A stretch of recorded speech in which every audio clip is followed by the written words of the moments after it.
আল্লাহকে পাওয়াই হচ্ছে বান্দার কাজ। আর আল্লাহকে পাওয়ার জন্য বান্দার যতগুলা কাজ আছে সবচাইতে হাই লেভেলের অন্যতম একটা কাজের নাম হচ্ছে ধৈর্য। তো ধৈর্য দিলে তো আরো আপনাকে কাছে টেনে নিবে, ইতে তো ফেটরার।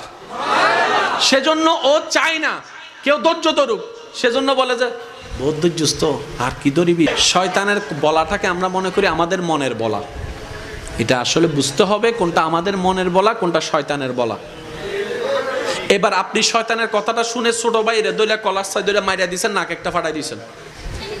কার কথা শুনে? জোরে বলতে হবে, কার কথা শুনে?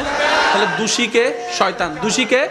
এবার যখন আপনার হাটাজারির পুলিশ আসলো, পুলিশ এসে যখন আপনাকে গ্রেফতার করতে চাচ্ছে, আপনি বলবেন যে স্যার আমার কোনো দোষ নাই, উইতের দোষ। কার?